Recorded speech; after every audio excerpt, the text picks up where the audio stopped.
Now, for the sake of simplicity, I want to introduce you guys to two students, student number 1 and student number 2. And in here, I wanted to show you guys the simple stats of these two students that you will most likely see in games. And because a game is much more simpler than in real life, I will just cover the most important things in our life. So, before I show you the stats, I want you guys to know that student number 1 is just a normal student, and student number 2 is a really successful student at school. So, what will you think will be the stats for these two students? Let's see. Now, student number 1. I'll come across this really quick and I'll explain it. First of all, look at the best thing here is the health. Normal students have normal health, and in this case, she's a healthy person, right? Leisure. Normal students who don't excel at school may have more time because they don't attend extra classes or they don't do much homework. And in that case, you have more leisure. Same thing with interests and skills, because those range with the free time that you have.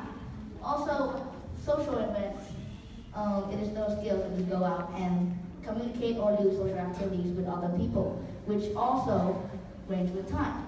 And you can also see here that the academic achievement is just average. So this is an average student. Take note of what the stats are, and now I'll show you the stats of the very successful student. Now immediately you see very high academic achievement, 10 out of 10, right? Because he's a really successful student. But look at the other things. His health, only 6. Now this is just my opinion on most successful students, since we all know successful students, sometimes we associate them with being a somewhat called nerd, although don't call them that, it's really bad. They have to stay up until like 1 a.m. to do homework, or they have to attend a lot of extra classes. Same thing with skills, leisure, and interest, because they don't have much time to pay on all those stuff, because most of the time we're in academic achievements. This leads to a very average social bar, because they don't have much time, again, to do social activities. And look at their stats. Now, I wanted you to compare these two stats of a normal student and a successful student. Which would you prefer? In my opinion, I would prefer the normal students, because the stat looks more balanced. Even though in the students the academic achievement is really high, which some of you may think is really important, I say that it doesn't make up for the drawbacks. So, very simple question here. What's the lesson? You might be wondering. The obvious truth is that being good at school is not what we think it is. As you probably have seen from the stats, being successful at school comes with its own price, like everything else in this world. So, now you know. What are you going to do? This is what most people think about school, especially parents. I'm looking at you guys, because I know, Mom, you're sitting there. This is the thing that I really wanted to tell you. This is what most parents or people think nowadays about education. You got good grades, so you got good skills, you got good manners, and in turn you have a great job, or you may live a wealthy life and a great life. Isn't that all simple? No, life isn't like that. Because all these benefits are true for education. Now, note that the word I use here, education, not school. Because right now, if you listen to all the videos on the internet, social media, you see a lot of people talking positive stuff about education, and that's all true. I admit these benefits are all from education. But why don't they talk about the same thing in school? School is supposed to be at the heart of education, but sadly, most people, like most teenagers nowadays, think school is a really boring, hellish place, and that's really bad. And if you look at all of these benefits, you see that people just focus on the good part of school, or the positive stuff of school, and in turn they forget the bigger picture, or the prices that you have to pay for all those benefits. So this leads to a lot of misunderstanding, or a lot overly exaggerated expectations, such as your mom think that after you learn a math course in college, you're gonna be like this guy, Archimedes. But in turn, you just, graduate with a degree and you lack skills, and you lack social skills, you don't know how to do housework, blah, blah, blah, etc. So now that you know about all those stuff and you know that you're forgetting the bigger picture, what do? You just get angry at the society and throw savagery, or you just go on the media, social media, and criticize all our education system? Is that what you're gonna do? I don't think so, because nowadays, yes, the education system has a lot of flaws. Everything is imperfect. But when people realize this, they go online and they criticize the education system. And that's not a really good thing to do. So what are you gonna do? You're gonna be sad and negative about your life? Or you're just gonna convince your mom and dad to stop sending you to school? Or are you just gonna keep studying the same way? Now, all three of these possibilities are not what I expect you guys to do, but here is another thought experiment for you. Alright. So, let's suppose that you have a really long day, or a really tired day, where you have a bunch of homework, and you've gone through several extra classes, right? And now, at 9 p.m., you finally sit down to your table after eating dinner, and you have two choices. You have homework for the class tomorrow, but you know that you don't have time to finish them. Will you do homework and skip your sleep? Or will you not do homework and just live as you normally would? Now, for these two choices, there are two results.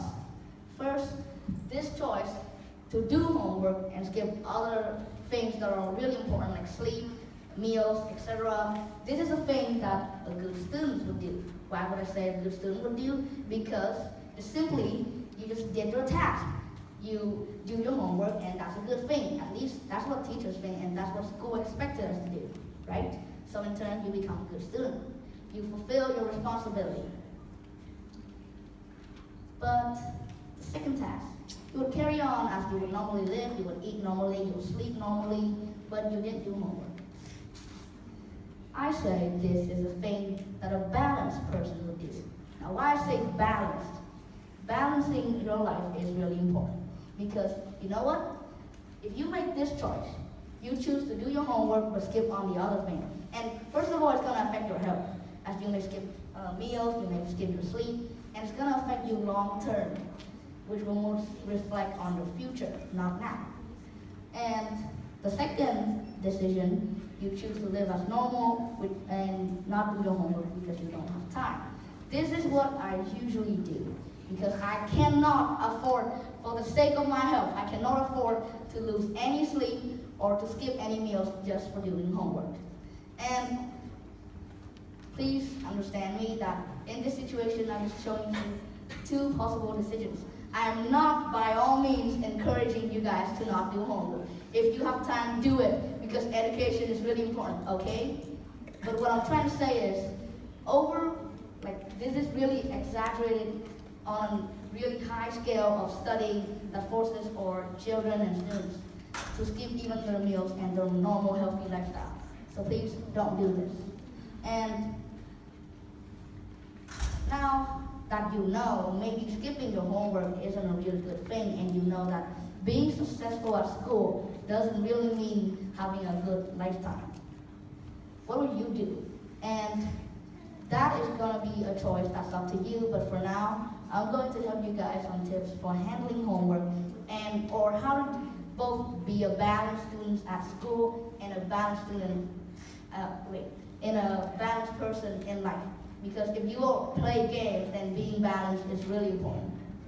Now, okay, I have two major things in my mind right now. That is, first, focus on the right things and prioritize correctly. Why do I say focus on the right thing? For example, you go to school or you're at home, and you know you have two homework, one for math and one for biology. would you just not do any of them and play games? Or would you just do math because, for Vietnamese, that's the more important subject? I seriously don't think that's the right answer. Now, it depends on people, because if you just don't do math or biology because you think that's less important, then you're just saying that subject is really bad or doesn't deserve to be studied, and that's not cool. So, focus on the right things means, for example, if in your future you want to be a biologist, and then you should do biology because you'll probably need it in the future. Like me, I wanted to be a biologist, so if I have to choose between biology homework and literature homework, I would probably do biology, provided that I only have time to do one of them. And prioritize correctly.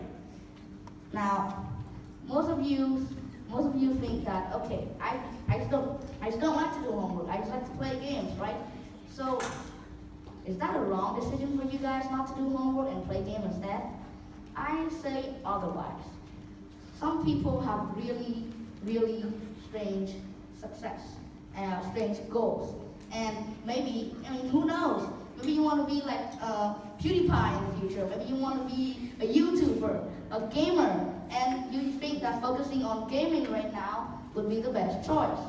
I know that sounds far-fetched for the majority of teachers and parents in the audience, but please listen to me. Maybe that's going to make your child a billionaire in the future. So, lastly, at the end of my presentation or at the end of my talk, I just wanted you guys to know and remember that, first of all, the most simplest form of success is by choices.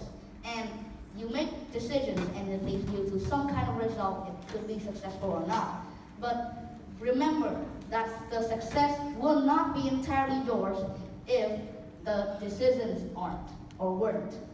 Let's say your mom wanted you to join a competition, and she forces you to join a competition, and luckily you win. And you claim that, oh yeah, I win the competition, that success is mine. That's not entirely true, because your mom did the choice or did the decision of going into that competition in the first place. Right? You understanding what I'm talking right now? Yeah. All right, good. So, two small things that I wanted to point out here. First, parents or guardians, don't push your students too much, even if it may be beneficial for them in the future, because that's human rights. I would really want to talk about this in a future talk show, but not now. Second, success means something else for everyone. Maybe you just want to be PewDiePie, and you spend all your time playing games.